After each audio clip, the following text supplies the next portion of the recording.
Mansfield Town's epic comeback on Boxing Day left the Stags fans wanting more. COVID postponements at Harrogate and Rochdale mean the Stags fans have had to wait until this coming Saturday when it's FA Cup action, as promotion-chasing Championship Middlesbrough come to One Call Stadium looking to extend their 10-game unbeaten run. But the Stags are on a run of their own, 10 wins in the last 11 games. What will happen as these two informed teams collide with a place in round 4 at stake? The January transfer window is open. The Stags have made one sale and brought one back, but they're yet to make the signing that everybody wants to see happen. That's the signing of John Joe O'Toole. Will it happen before Saturday? Will the Stags have their key man available for the Cup clash? And can they continue their epic run? As always, we want you guys to have your say on your team in the live feed. Why? Because Mansfield always matters.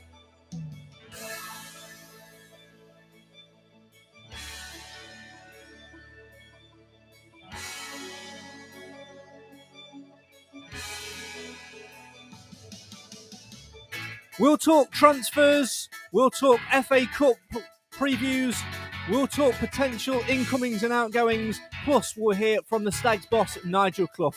This is the only place for Stags fans to have their say on their team. It's 2022, a brand new year, the same old podcast.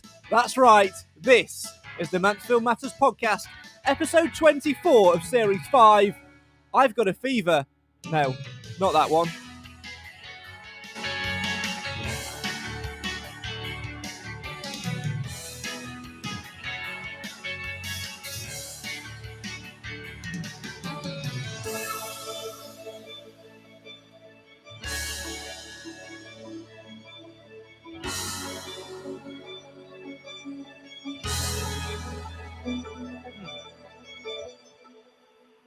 Hello, everybody, and welcome to 2022. The Mansfield Matters podcast is still with you, yes.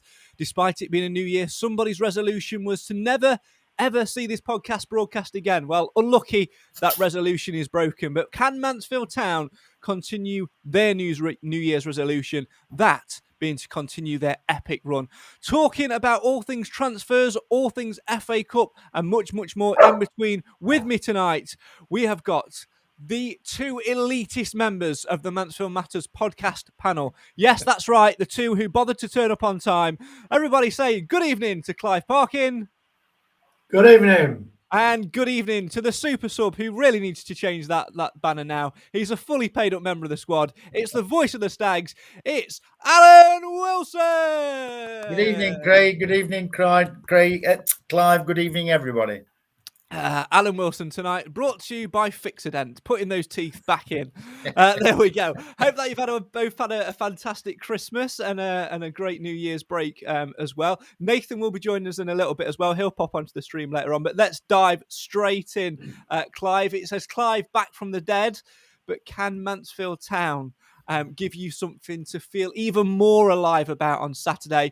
Are you looking forward to the fact it's an FA Cup tie, or are you looking forward to the fact that it's just after postponement, just another game?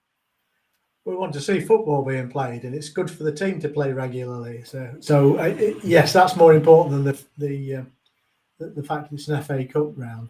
The thing I would say though is, from an FA Cup perspective, it's I'd like us to get through to round 4, but I wouldn't lose too much sleep if we didn't either. At this moment in our season, I'd very much like to see us continuing to bang points in the bank.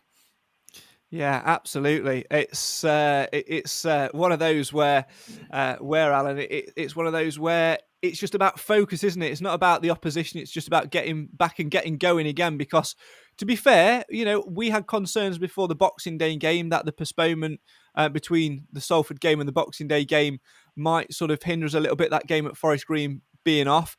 And we were right for it to a degree, because it was a slow and sluggish start, and we ended up being 2 goals behind. It was, yeah, a sluggish start, but I do believe if you go back on the podcast, both myself and you, Craig, said they wouldn't have problems and we would come out winners in the end, which is what happened. Exactly. It's not about how you start, it's all about how you finish. Keep your comments coming in. Alan is a man of many media talents tonight. You've just been on BBC Radio Nottingham, haven't you? Tell us a little bit about what you were on BBC Nottingham for. It was Jake Garner, who was Mansfield Town correspondent for Radio Nottingham, and he was doing it. He thought he'd do a special on stadium announcers, and there was myself on, Andy Stokes, who's the new announcer for Notts County, and the gentleman from Wembley. Oh, there you go. So, man of many talents, man of many media voices. If you have any more appearances on this podcast, you're going to start sending us an invoice. Craig says, evening, guys. Happy New Year to you all. Roll on Saturday lunchtime, Field Mill rocking. Yeah, over 6,500 going to be in the stadium on Saturday, Clive. And potentially, by the time Saturday comes, it might even be seven plus. Yeah, I'd be disappointed at this stage if it wasn't starting with a 7. Because I think the last thing I saw, that the club declared 6,600 sold. So, and there are days left. So I'd be disappointed. And certainly looking at the social media, there are people fishing around for tickets at the moment. So it'd be a good atmosphere. And they're filling the away end, so they'll bring plenty of clout with them. Yeah, it's an early kickoff because it's going to be on TV abroad, so 12:15 kickoff for that one. But just important to get back into the ground, isn't it, again, and start watching us play football, because it's going to be a really entertaining game, Clive, because it is two informed teams. Like I said in the intro, Middlesbrough unbeaten in the last 10, Stags with 10 wins out of their last 11. I know, it's crazy, isn't it? And both teams have gathered this momentum fairly recently. I mean, our situation is well understood, but of course, change of management at Middlesbrough really was the catalyst for this improved form. And I've watched them on television; they look a good side. You never know what they're going to do, though, Alan, when it comes to the FA Cup, because you know that Chris Wilder's main priority is going to be getting them promotion from the Championship, and if that means resting one or two legs, that are key players in the league, that might actually pay to our favour a little bit. Plus, another good point, it has to be finished on the day. Yeah, I've noticed that, because the third and fourth round, it's no replays or anything. It's on the day, like you say. But I've just got a funny feeling that he won't change the side too much. I've got a funny thing. I think he'll want to go a bit like Cloughie. We're doing well in the league. Let's keep the momentum going. And a good cup run doesn't harm that at all. It enhances it, in my opinion. So I think I've just got a feeling that he won't rest too many players. He'll go with a decent team. Nick in the comments says, looking at the forecast for Saturday, at least we'll be able to see the game, not like Boxing Day. I don't think I've managed to ask you this since Boxing Day, Alan. Could you see anything over on that far side? Would you, if a goal had gone in, would you have struggled? Because from above you, I couldn't see a thing. I couldn't tell you who scored the third goal. It was Kieran, who, son-in-law, who puts the music and stuff on. He said it was definitely Maris. Yeah, I couldn't see a thing, Craig, to be honest. Not for the third goal. I'd got an idea when Barry scored, but for Maris's goal, couldn't see a thing. Oh, it's one of those, mate, where honestly, it's so bad from upstairs. It was. Did any of you see the podcast from the Hartlepool fan? Yes. There was lots of shots from the North Stand. Yeah, and they were quite gleeful at being 2-0 up, and then all of a sudden they heard the crowd noise and there was a goal. I mean, thank bugger, they've scored. And then a few minutes later, another crowd noise. Oh, sugar, they've scored again. Thank God for the crowd noise, though, because those poor lads could have gone home and gone, oh, yeah, we won that 2-0. Yeah. Not quite. Not quite. I have to say that their fans were spot on. They were. I think they deserve a better side, because, to be quite honest, the Hartlepool team was a poor team. And on any other day, without the fog, without the fact that we were short of key players and we couldn't even fill the bench, we'd have spanked them. Yeah. You raise a good point there, Clive, as well. You say, mentioned key players, and that's going to be another worry going into Saturday, Alan, because obviously Harrogate was off because we had COVID cases in the camp. Rochdale was off because they had COVID cases in the camp. Nigel Clough was asked this week what the latest was. It looks like we'll have those who were missing from the Boxing Day game. It looks like we'll have those back, but there are perhaps one or two who maybe missing through COVID, which is a bit of a worry, especially when we don't know who they are. It makes it very difficult for Nigel Clough, doesn't it, to try and pick and get settled and prepare. It does, but he was very cagey in his interview. If you noticed that he didn't say who they were for obvious reasons, I thought. Indeed. He just said there was a couple missing, a couple's gone down today, but he was hoping to get Quinny and, the Lapsley and the others back, which is a good sign, depending on, I suppose, whoever it is, it can't be out. And we're just going to play with the 11 that he puts out, and hopefully fulfill a little bit better bench. That's it. Well, let's bring in another opinion. That's of Mr. Nathan Edge, who has just joined us. Good evening, Happy New Year, welcome to 2022. Still not sorted your backdrop out. No, 1 year, 2023. It's coming. Evening, everyone. Apologies for my tardiness, but bathing a child, it's never easy. Absolutely, that's very. I mean, I don't know why you were bathing, Cam, but we'll leave that one out of the podcast. We're just talking about Boxing Day and having looking ahead to Saturday. Nathan, having those key players back. Mr. Wilson was just saying there, as you probably heard, about Nigel Clough being quite coy and cagey with the names who may or may not be missing on Saturday. Are there any names which? If Nigel Clough were to say, yeah, this person's got COVID, this person will be ruled out, other than those who are missing on Boxing Day, that you'd be worried and be thinking, oh Christ, we're going to struggle there. Yes, his namesake. Yeah, there's this Bishop. One name. Namesake. I was thinking, my namesake. Yeah, I thought you meant Nigel Clough. Yeah, my namesake, Nathan Bishop. I'd be very, very, very, very. Very, very, very concerned if he was going to be missing. Any others that you want to throw into the mix? I mean, it's a difficult one, isn't it? Because, like you say, if he did say about Quinn, Charlesley, and Lapsley coming back, well, that then bolsters that midfield area which we were short on in the last against Hartlepool, which is very. I won't say short on, but we obviously had to throw Jason Law in, who hasn't started in a long time. So that's usually our sort of strongest position. So with them coming back, may not be the end of the world if we lose one or two again from that position. It's more of a concern if we do lose another from up top, and again, obviously defensive wise, if we lose Elliot Hewitt, for example, on that right hand side Obviously, we've got O'Keefe as a possible option, but we are very short on options out there. We might need to check. Would O'Keefe be cup I was just going to say, yeah, you've beat me to it. I think we might need to check, see if O'Keefe played for Rochdale. Let's talk about O'Keefe, seeing as his name has popped up. He's been recalled, or his loan has finished at Rochdale, where he had an excellent spell. They want to sign him. There are a few clubs in for him. A few people, Clive, sort of suggesting that he might get a run. Personally, I don't see it. He's been brought back because the money that we wanted for him perhaps hasn't been put on the table. So we brought him back to force their hand. Like Mr. Menayese, I don't see him wearing a Stag shirt again. No, I think you're right. He didn't figure in Clough's plans when they sent him out on loan. I don't think anything's really changed in that respect. He's had a good term out in Scotland, and I think that may have tempered Mr. Clough's view of him slightly.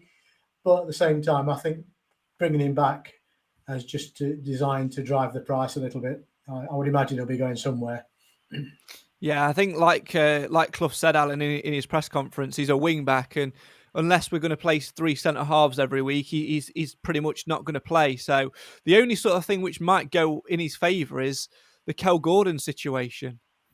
Yeah, I'd agree with that, Craig. I just think it'd be good to have in the squad. For the time being anyway, irrespective whether he plays him or not, because he's an experienced pro, or, I know he's a young age, but I mean, he's had plenty of games behind him, hasn't he? So I just think it'd be good even just sat on bench. But I agree with what you said earlier that I don't think he'll be staying long if he stays.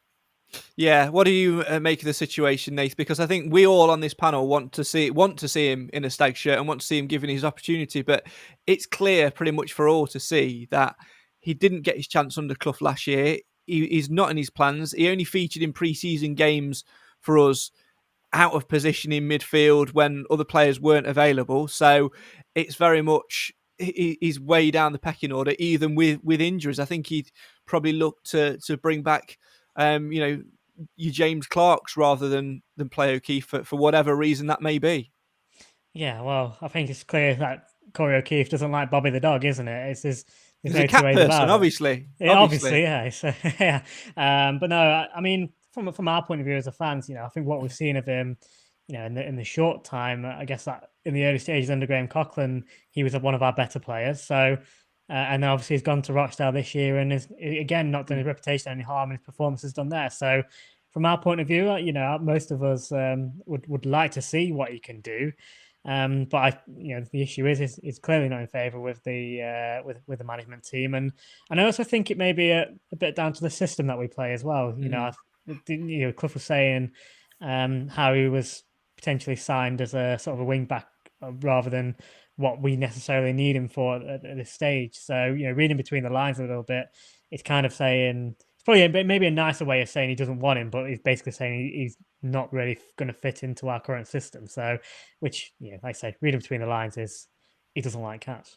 Yeah, I'd probably go along with that, Clive, to some Sorry, degree, he does like or joking aside, because we have been playing in the last sort of 10 games or so, albeit in bits and bobs, we have been playing the system which actually would suit O'Keefe, but for whatever reason, it just probably won't transpire. Let's be fair. If all of our players that we currently are using are available, we don't need O'Keefe. We've been playing perfectly well with what we've got. I think Alan's point, it would be nice to have him on the bench, if nothing else. Numbers, to bolster the numbers, because if nothing else shone out of the fog on Boxing Day, it was the fact we'd only got 2.5 people on the bench. Yeah, that is very true. That's certainly something to take into contention. I think another point would be how many we look to bring in. We'll touch upon that in a second, because there is another bit of business this week, Alan, and that's that we've let Roland Menayese go on a permanent now to Warsaw for an undisclosed fee. Again, another player similar to O'Keefe who, for whatever reason, didn't get a look in under Clough too much, and he wasn't fancied by Clough and the management team, was shipped out last season on loan, was the same again this season, but we've got money in for him and potentially freed up some wages, although depending on what the situation was. I know some people are saying, well, give what Menayese was on to O'Toole, who I'm sure we'll talk about, but we don't know whether we were actually paying his wages this season or not. The loan agreement may well have been that Warsaw paid everything for him. Yeah, I was sad to see him go, to be honest, because I like the youth. I always thought he gave 100%. And when he got the chance for that game at Cambridge away when we won, it was outstanding. And I just think, it's just another one of those similar to O'Keefe. He's not really being given much of a chance. But there again, like Clive says, when you've got your full team members playing well and fit, would he have got in anyway? So it's probably surplus to requirements, and good luck to that lad. And the important thing, Nath, is the fact that we have cashed in on him. We have got some money for him. We've recouped our losses, and got a bit of money to either bolster the books, balance the books, or to put into the transfer fund. Yeah, I mean, hopefully. I mean, when it's an undisclosed fee, that could be 20 quid, couldn't it? You don't know. Well, yeah, I mean, it can actually be nothing. I remember. I listened to another podcast a while back who would speak to a chairman of a club, and it has been known that sometimes clubs do put undisclosed fee even when it's nothing, because it's sometimes again kind of it's better for the fan. For us as fans, we think we've got something. There's all sorts of reasons. It makes Warsaw like they've got money. There's all sorts of different reasons, but let's just hope that. That's probably quite rare. Let's hope we have actually got something for him. It's quite funny because I've got a prime example. Luke O'Neill, who was on loan with us, of course, in the playoff year under Coxey, was playing with Coxey briefly at Kettering and has just joined a League Two club. I can't remember who it is. I think it might be Stevenage. Yeah. And I think EFL World or something on Twitter tweeted, Stevenage have signed defender Luke O'Neill from Kettering for an undisclosed fee. He replied to it, putting, I was a free agent. I think that says a lot about that page, to be fair. Yeah, exactly. Wasn't reporting us to buy someone for that $750K the other week? So that's a load of rubbish, isn't it? But I mean, wasn't there a player in Mossley or somewhere in one of those northwestern clubs this season who was transferred and the fee was 4 wheels and tyres for a Range Rover?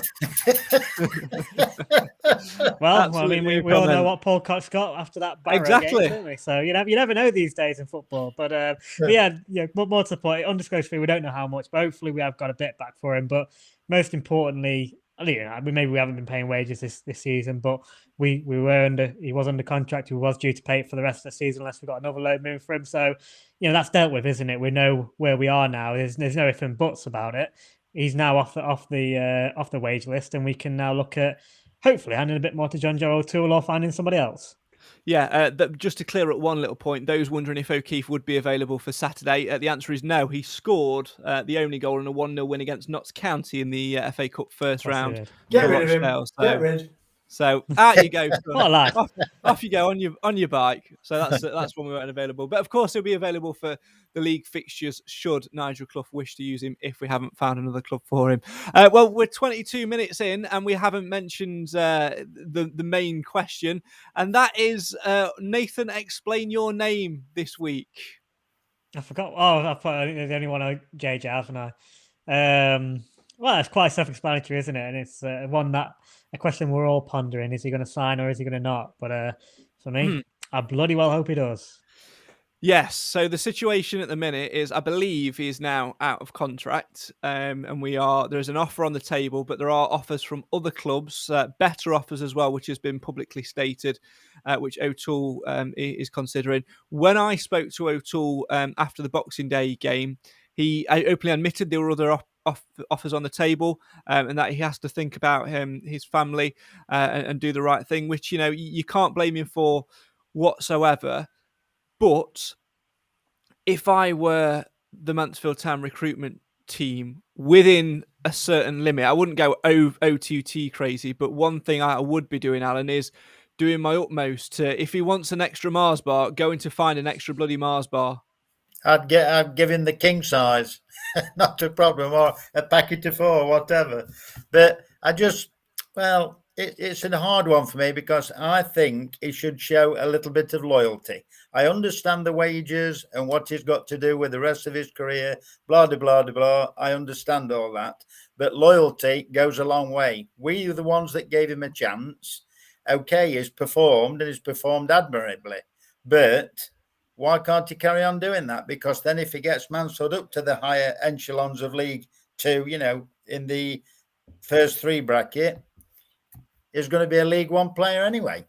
33 years of age, so a couple of years older than me, in a position where he's technically not got a job. He's been unemployed for 6 months or so before he signed a short-term deal for us. Back end of his footballing career, Nath, if you were in his position, would you be taking away, your thoughts about Mansfield and the fact that Mansfield matters, taking that away? You're in this position, you're 33 years old, you've got a family, you've been out of work for 6 months, there's offers on the table offering you longer contracts and more money. What are you doing? Yeah, it's a hard question because obviously, like you say, we look for it through yellow tinted glasses, don't we? So, but if you try and put that to one side, I agree with Alan that, from our point of view, you'd love to see some loyalty, but we know that's not really a thing in football, and especially from players. He's not a Mansfield Town supporter.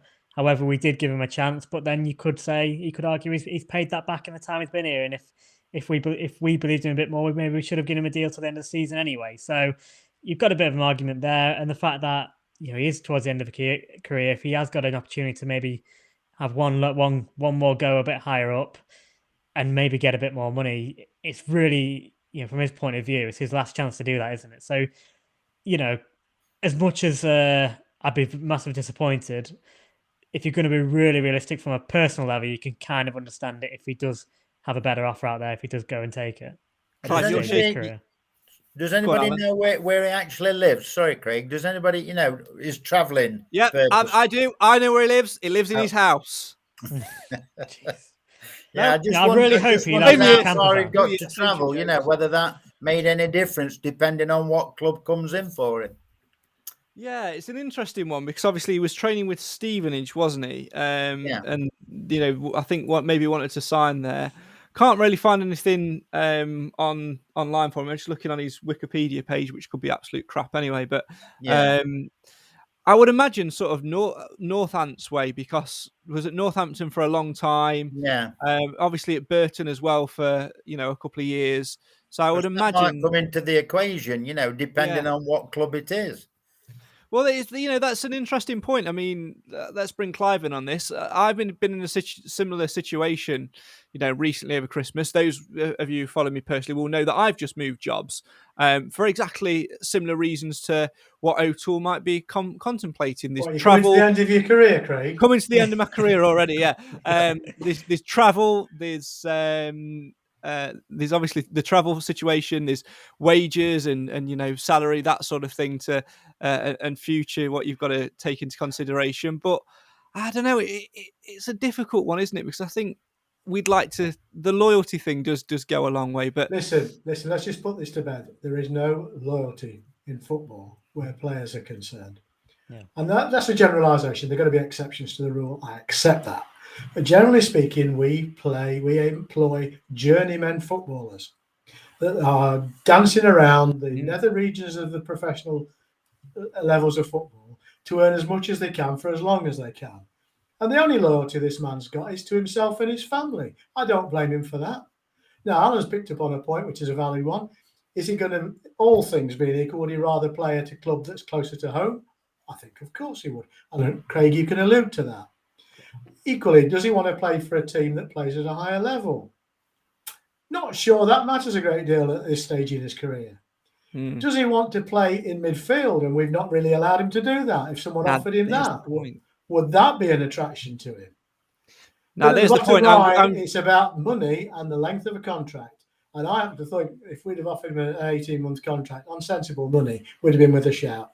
Yeah, I think we might have missed. I think we might have missed a trick when we first signed him. I know it was a risk, obviously, because he'd been out of contract. But the reports we had in him, he looked fit, he looked athletic, he didn't look out of place at all. We should have got a deal done sooner. Should have perhaps put an 18-monther on the line for him. Maybe a short-term deal till January with an optional extension written into that.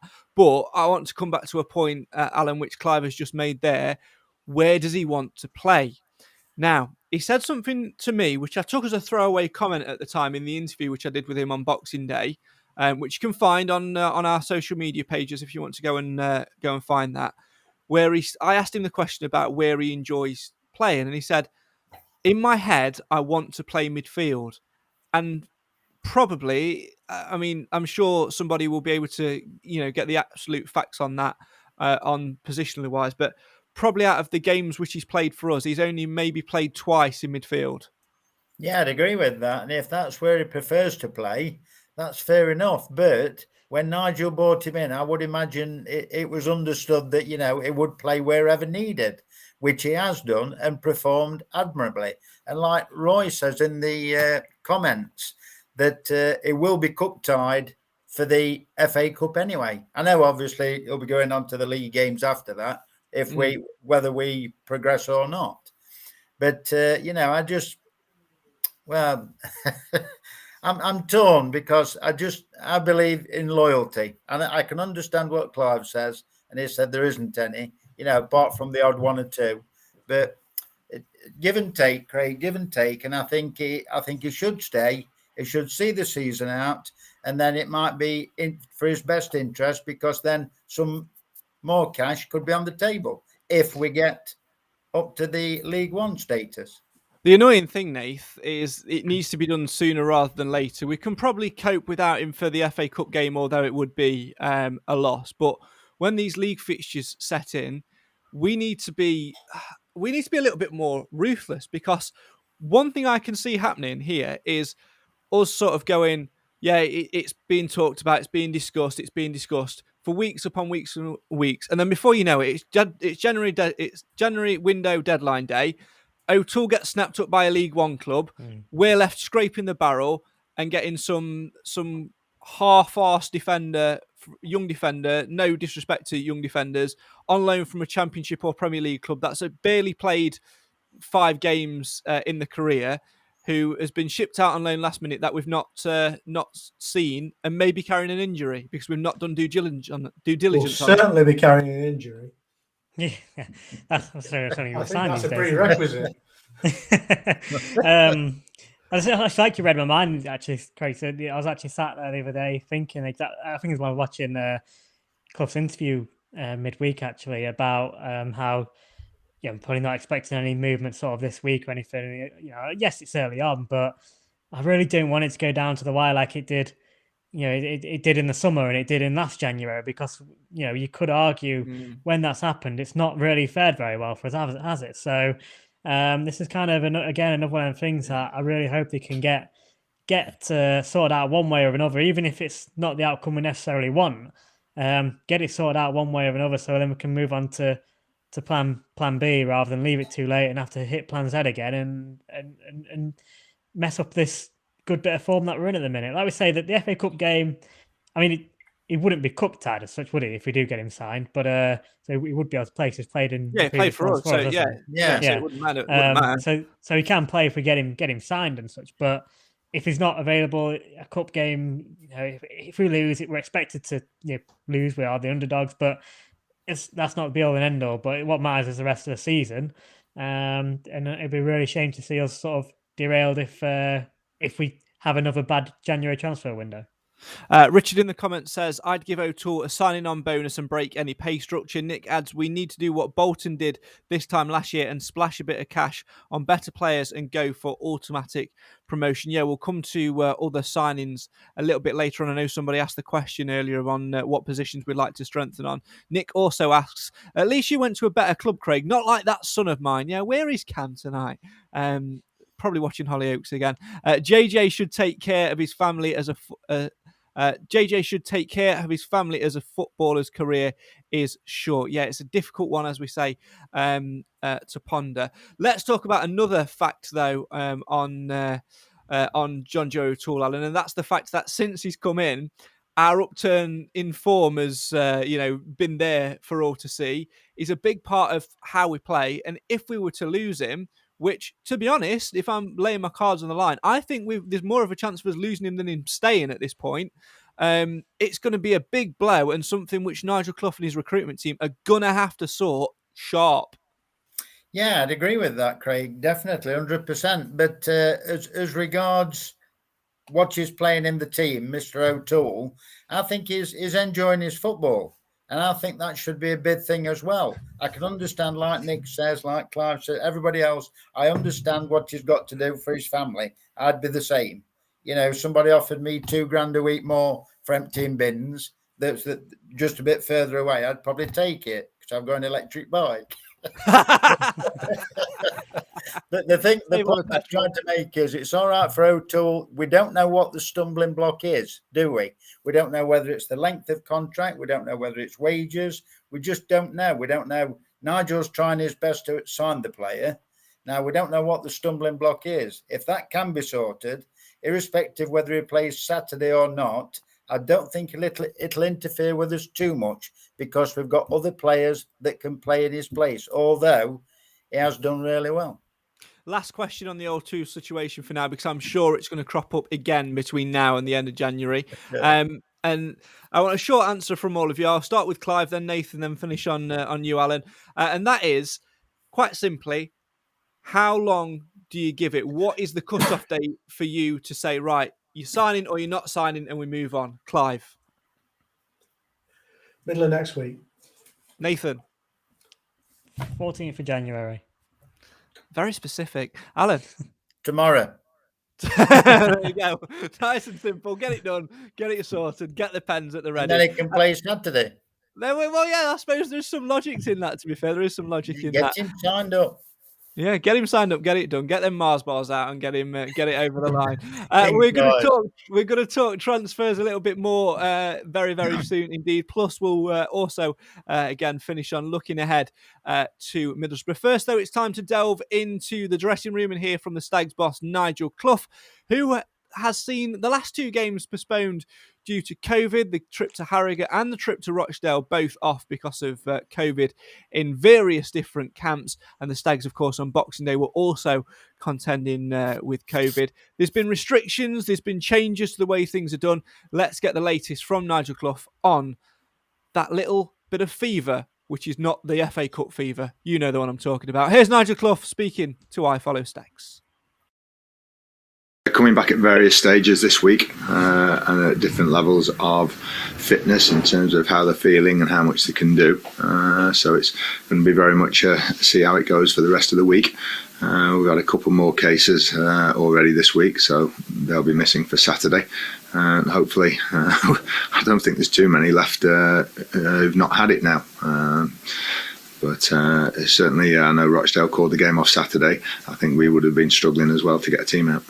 We played Salford on the 11th, and then we played Boxing Day, and the next game hopefully is going to be the 8th. So it's one in about 4 weeks.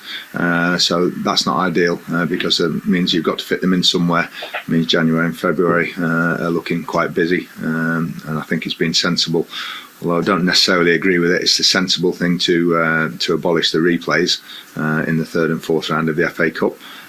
So at least we're not faced with that extra game, but there's going to be a few games to fit in, and that's without any postponements for the weather or for further postponements because of COVIDs or injuries. They're all back in training, which is good.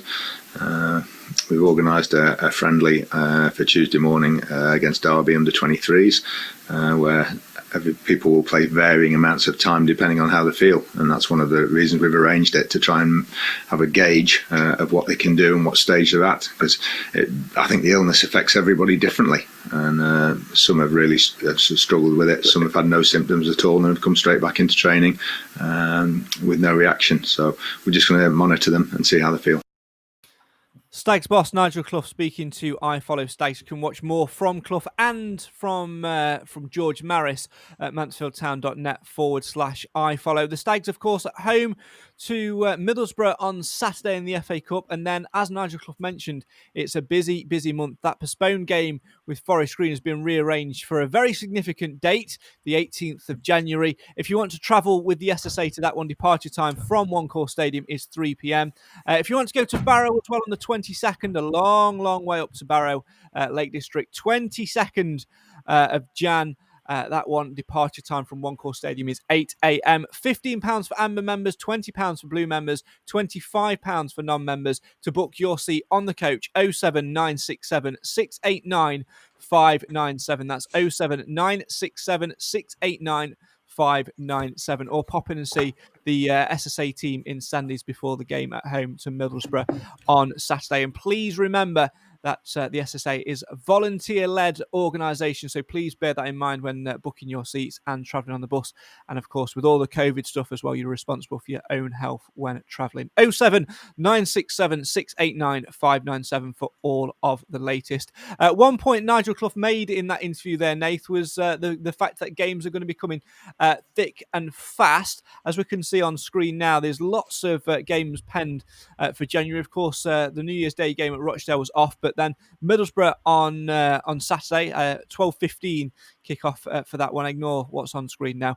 Swindon at home on Tuesday the 11th, Walsall at home on Saturday the 15th, then that trip to Forest Green on the 18th, trip to Barrow on the 22nd, and then the home game with Leyton Orient on the 29th. And also, there is a free Tuesday in there, and we have got the Rochdale game and the Harrogate game at some point to slot back in there as well. So there could well be another fixture to be added in there. A busy month where we're going to need as many bodies as physically possible.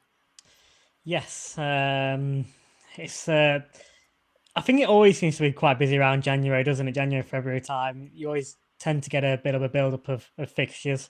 But this is why I know we've spoke about it a little bit. This is why the January transfer window is going to be important again. If we've already let a couple of players, Mayonnaise go out for one, but we've been pretty short on, on the subs bench, I guess, throughout the year. We've throughout the season already. We've already looked a bit sort of bit weak on there, and with all this amount of fixtures coming up and thrown into the mix, you're probably going to still have a few COVID cases to probably contend with. Nathan, it'll be a very challenging time. Nathan, go on, give it another try. Mayonnaise. No, it's mayonnaise. Go on, do the lad a favour. He's thank gone you. now. Get it right. All right, I'll get it right. Many SA for the one time. Well done, yeah, Nate. but yeah, we've got a lot to contend with, but so a lot of other clubs. But I think that's why we might need a couple of other bodies in. Let's talk other bodies then, Clive. We were asked earlier in the comments about what positions we'd like to see added. I'll ask all three of you again. Clive, I'll start with you. Where do you feel that we need to strengthen? O'Toole aside, obviously, that's a separate issue. Let's talk more generally. Where would you like to see the Stags strengthen if they do so in the January window? I don't think we're an awful lot missing. I know Clough mentioned at least one, maybe two signings, but that's really about balancing up the ones on the way out, I guess. A lot depends on whether Johnston's really getting back to fitness, because if he's a long-term problem, we need a short-term solution, and that means getting another striker from somewhere. Everywhere else, I'm not terribly uncomfortable with, apart from the JJ hole that would need to be filled if that situation develops. Alan? Pacey winger. Ooh, End of. Interesting one, yeah. A pacey winger. Yeah. I'd love to see somebody who can, like you, CJ, and like we've seen Gordon, like we've seen Gordon do back. before. I'd have Wayne Gordon back in heartbeat. But Mike, sorry, Alan. Who did you say? You mentioned Gordon. Who did you say? Who was it? It should have been Gordon, not Gordon. No. Before that, you mentioned someone else. A pacey winger. Yeah, like what's his name? Oh, CJ. Thank you. Alan, if you're going to be the straight man for his tunes, you're going to have to be slicker than this. Yeah. Yeah, that's my thoughts. Take it or leave it. Pacey winger. Nathan, what about you? I'm still a little bit concerned with up top and defence. If we based on the fact that most on the balance of probabilities, John Joe probably will be leaving. We've still got Hawkins back there. Yes, he's doing a job, but then you've lost a player up top. And either Richard Narty or Forrester, one of those players. His loan's expired now. Forrester's loan's up, and he is still injured as well. So even if he was, his loan wasn't up, he would be injured anyway. So. And Narty's obviously keeps getting injured. I don't know how far he is. So Narty. Just I think on the Narty thing, there's some confusion there. He was back fit, and then he was one of those who got COVID. Basically, everybody bar, as I understand it, everybody bar Ollie Clark and Kel Gordon and Danny Johnson that was missing on Boxing Day was a COVID-related missingness. But it still doesn't mean. Narty, if he's only just returning from injury, and we like Clough said, it can affect players differently. I just don't think he's going to be one that's going to be ready to be thrown straight back in there. So that's why my concern lies at the defence a little bit again, just because of potential loss of numbers. And you've also got the fact that if we could find a more central defender who can cover at right back, I'd be happy, because obviously Cal Gordon's seems a long way away all the time. Hewitt's doing a sterling job, but if he does pick up any knocks, COVID, or suspensions, we're struggling in that area, I think. So obviously James Clark's out on loan. There's not many options to put in there. So if we can find somebody that can fit those two positions for me, that would be top of my list at the moment. I have to say, I slightly disagree with Clive a little bit. I think we actually do need to bring some numbers in. I think we need. What did you say, Clive? 1 or 2? I'd settle for 2. Yeah, I'd be looking at double that. I'd be looking at least 4. Well, that ain't going to happen, Craig. I know it's not. I always speak hypothetical. One of which I think you can put down to the O'Toole situation, like I said, which is its own situation. So I'm really concerned with the Kel Gordon thing, like Nathan mentioned. I think every time we seem to talk about him and seem to ask, the question seems to be asked, it's always 1 or 2 weeks away. Well, that seems like it was about 4 months away now. He's appeared once in God knows how long and seems to get setback after setback. We're not going to give O'Keefe a chance, I personally don't think. So that's not a solution there. So we're still missing, like Nathan says, somebody on that right-hand side. we I need. suppose you could put Lapsley in a more defensive right-hand position if you had But to. then you're And losing. Barry don't does you? go there. Barry does go there Yeah. as well. But I And, just think and that the plus side is against the fog-bound opponents. Jason Law had a cracking game. he did. You know, He did have that a gives us cracking game. extra strength in the midfield to redeploy people like Lapsley if necessary. Yeah, and there are options that you can put in there, but I just don't. I just think that we've got a bit more about us. I think we can add numbers in there to make sure that we're not in this position like we were on Boxing Day, where we literally had no bench. We didn't have enough strength there. We need to have a little bit more depth. So I'd like to see us add a right-sided player, someone who can play right back / right wing, and with a little bit of pace. We definitely need somebody up top. Reece Oates is a fantastic forward for us, still coming back to full fitness. Ollie Hawkins can obviously play, here, there, and everywhere as well.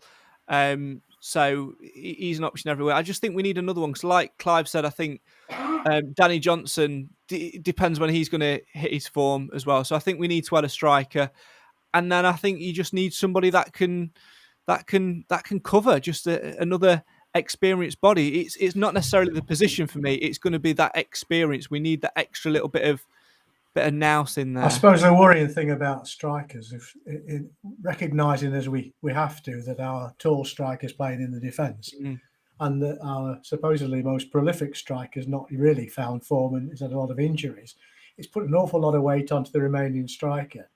And I don't, he's coming off the field knackered. He's giving his all, and then what have we got to support him on the bench? Well, you've obviously got Sinclair.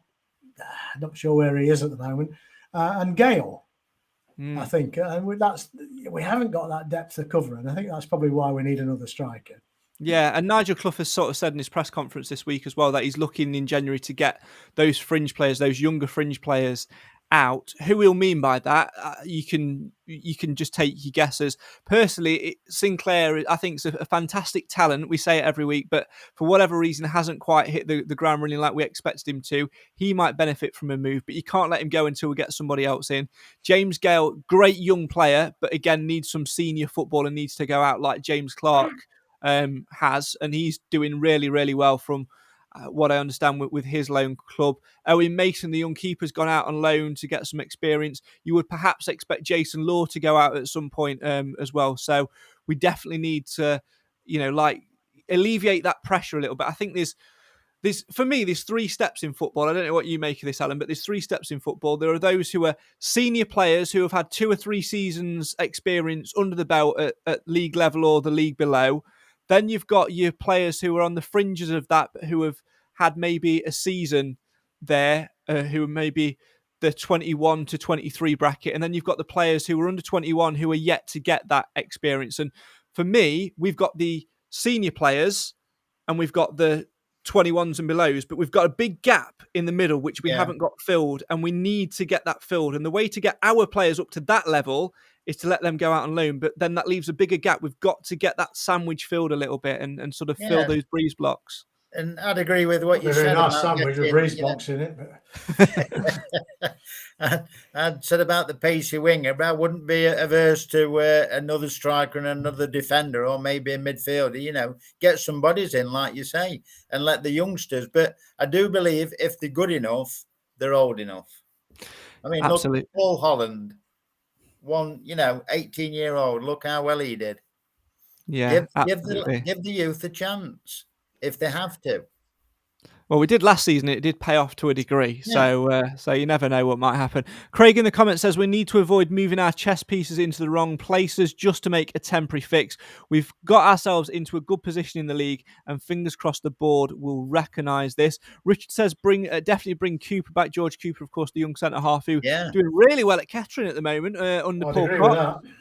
Really well. Maybe be nice to see him on the fringes, but it's that balancing, isn't it? You want to see him do well and get football under his belt. He's probably not going to get that in the minutes defensively until we lose O'Toole. We're doing all right. Richard says, surprised. I know. I agree. We need an experienced 30-ish-year-old like O'Toole. And Martin in the comments says on Gordon, Kel Gordon is not back anytime soon, according to Clough. So I fully expect a right back to be signed in January. Yeah, absolutely. There are always irons in the fire and things like that. It's just when we managed to see them come off, really, which is an interesting one. Let's switch our attention back to FA Cup matters then, Nath, and Middlesbrough on Saturday at One Call Stadium. Of course, big crowd going to be in there for that one. Last time we played Middlesbrough in the FA Cup, a certain Mickey Boulding got a boot to the chest from Robert, who fond memories of hearing that story from Mickey Boulding on Stag Stories a few years ago, Nath. Yeah, no, it's good to sort of revisit that, and it's quite a memorable game for all sorts of reasons. Well, we had the balls coming over the Bishop Street stand and all sorts. So, but I'm looking forward to it. Obviously, I missed the second round, which I'm still fuming about, even though that was last year. Should move on, shouldn't I? But it'd be nice to have one at home for a change. It seems like obviously we had Dagenham, but you wouldn't really count it. We haven't had a big sort of league tie a cup tie at home, I think, really since Liverpool, have we? So I know it's not as big as that, but it's it'd be a decent crowd in there. Again, with the underdogs. Let's just hope we've got a decent team to select from. We can go and give them a good match. But I know when we drawn them at that point, they weren't necessarily on the best of form. But they've picked up like one since then. So it's going to be a tough game. But I think let's just go and enjoy it, hopefully, and let's see if we can cause an upset. Is the magic of the FA Cup still there, Alan? I think so, yeah. In my opinion, of a personal opinion, I love the FA Cup. And I can't understand teams when they don't play the proper 11. That's just beyond me, that is. But yeah, I love the FA Cup. And I'll give you my prediction now, Craig. It will be 1-1 and Mansfield will win on penalties. Okay, pop quiz question time for you. Let's see whether you know this one.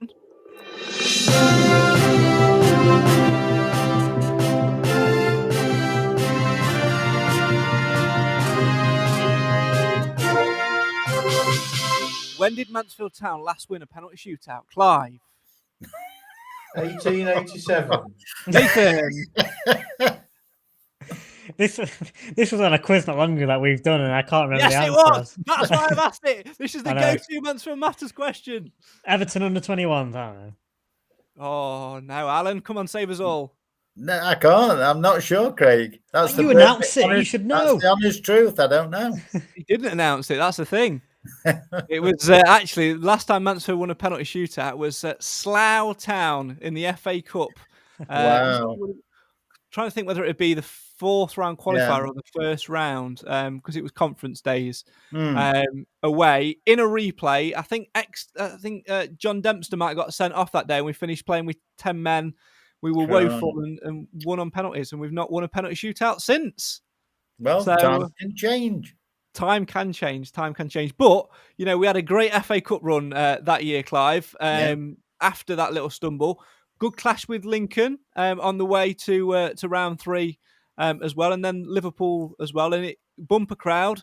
All right, they were a Premier League team, Middlesbrough a Championship team. But again, the excitement was there. We got the fans in and it really helped to make a difference. And if Mansfield can perform the way that they've been performing of late against Middlesbrough and make it a really good, tasty tie, it could put an extra 500 to 1,000 on the bums on seats for the rest of the season. Thanks, Martin, by the way. I couldn't remember whether it was fourth round qualifier or first round. I just remembered it was Workington in the fourth round qualifier. I knew it would come to me eventually. Anyway, fans, bums on seats, Clive.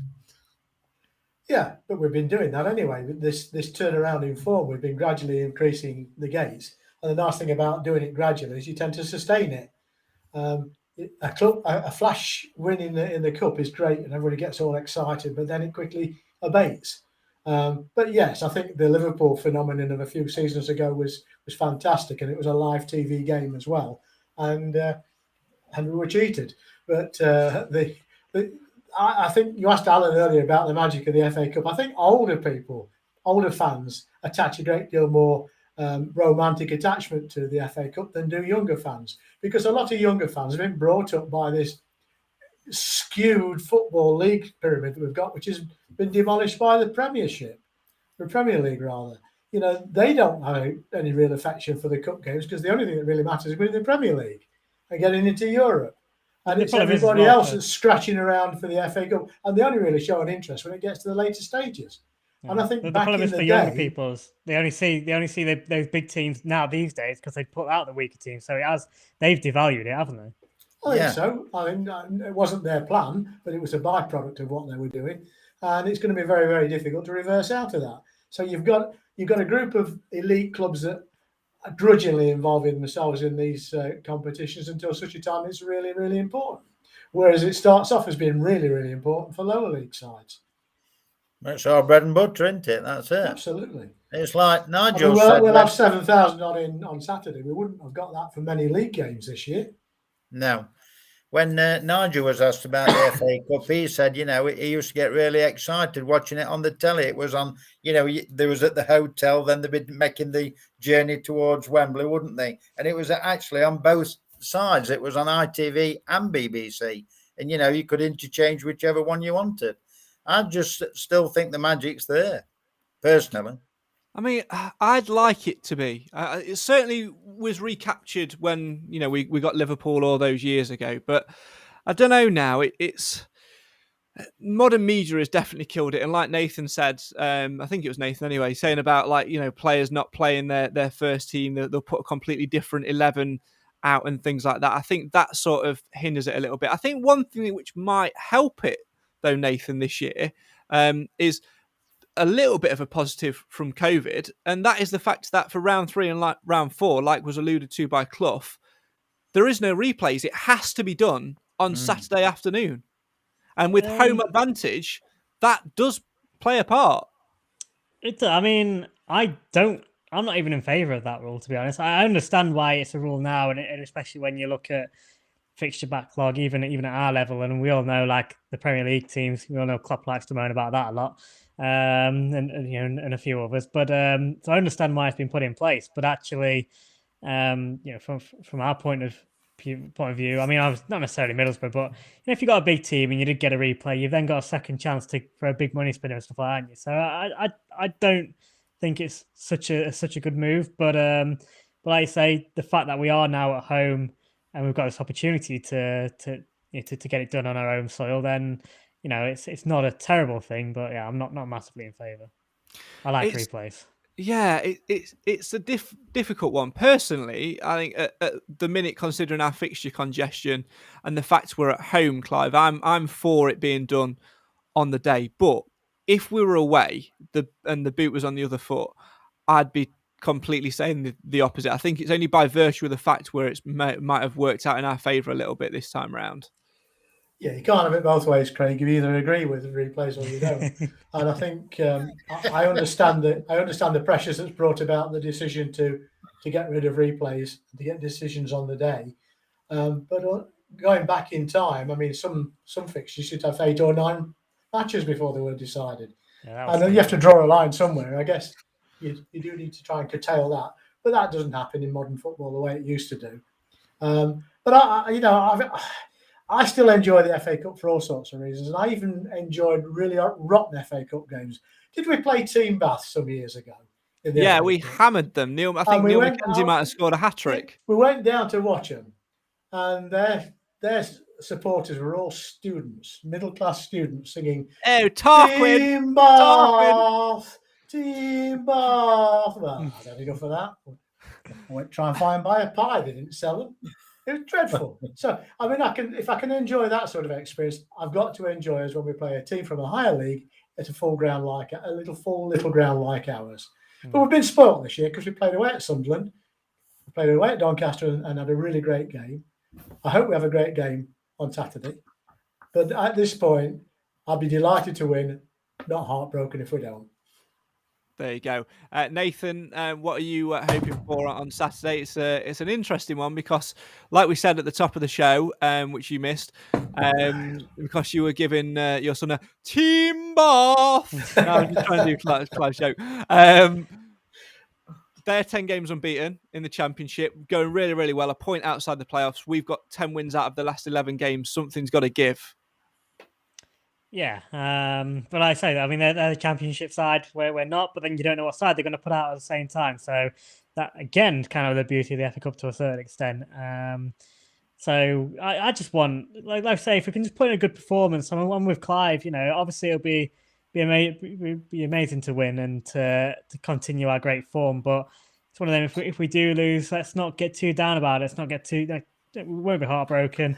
But then most importantly, don't let it affect our sort of confidence with a league and things. So I kind of set it to one side, and when we talk about our stats, I know we count our stats as 10 wins at the minute, which does count some cup games in there, but let's not count the defeats in there. So we'll say we're unbeaten in the league then, for so many, and just continue in that frame of mind. But overall, if we can put a good performance, I love the FA Cup stuff. They're always the games that you remember the most, aren't you? Like Harrogate Railway and sort of those sort of games. Let's make it another memorable game. Even if we don't come out as with a win, just let's have it a real good atmosphere and a good game to be at. Here's a question for you all. We're going to lose some games on the run into the season. That's bound to happen. But the next two games, FA Cup on Saturday, home from Swindon Town on Tuesday. We're going to win one of those and lose one of those. Which ones do we want to win, and which one aren't you bothered about?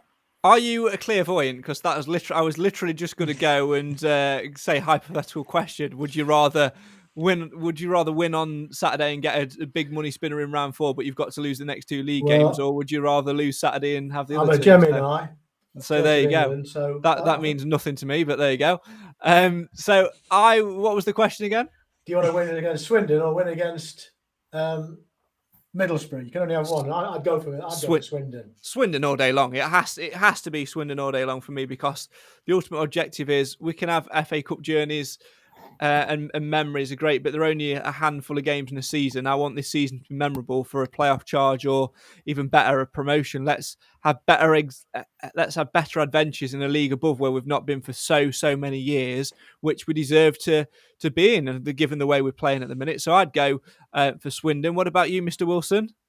I'd definitely take Swindon in a heartbeat, but can you remember what happened when we lost to Liverpool? We went on that amazing run, and where did we end up? We did. However, the game after was after the Lawsmere show, so we came crashing back down to earth, didn't we? I think. Yes, but we still went on a really good run, didn't we? So it won't be the end of the world if we don't beat Borough, but I would like to give him a fighting chance. And so far, win at Swindon as well. So far, Swindon. That wasn't the hypothesis. Yeah. Well, I would take Swindon definitely and lose Saturday, but why not both? Nathan, go on. I imagine that to come from you, so I imagine you're just going to same as Alan. No, I'm disagreeing with all of you. Because of that example you just gave there, the fact that we, when we did go win the league, we lost to Kettering after the Liverpool game, and then, possibly Kettering or whoever, and went on a run. Sorry, I meant Kidderminster, not Kettering. We lost. We can lose. We're going to lose more league games, but it doesn't mean we're not going to get promoted or get the playoffs. So I'm going to say, for the future of the club, let's get some more money in the pot, and let's see how far we can get in the cup. So I'm choosing Middlesbrough this time. David in the comments says, give some on the touchline, Alan, as you have done in the past. Get the crowd going. Come on, you Stags. Susan says, would love us to beat Borough, but would sooner beat Swindon and Walsall. Roger says, rather win on Tuesday. Laura says, think we should get our loss out of the way. So 3-1 Middlesbrough, I think. Sorry, I want to win the league games. And Roy says, I want to win. Winning is good for the soul, and let's go as far as we can. I remember the Carlisle, Liverpool and Wimbledon games of the past. So yeah, FA Cup memories are there to be had, but league memories are there to be had too. But there are lots more questions in the air before then. No podcast predictions for this one, of course, as it's a cup game. We'll be back on Sunday with the Sunday sermon to go over that Middlesbrough game and look ahead to a busy week indeed, starting with Tuesday night. That, though, is all we've got time for now. I am going to finish on one other question, though, for you. And that is, it's another hypothetical one for you all. And it is this. We can sign John Joe O'Toole on an 18-month contract, but we have to get beat by at least 4 goals by Middlesbrough on Saturday. Or we can't have O'Toole, we let him go elsewhere, we beat Borough, and we take our chances in the transfer market. Which one are you going to go with, Mr. Wilson? O'Toole. Oh, there you go. O'Toole to stay. Clive, what are you going to go with? I'm going to contradict my original thought on this. That's not to say I was wrong. I made a new decision. I would say bugger off, O'Toole. If you can't sign for us, well, sod off. We'll take the game.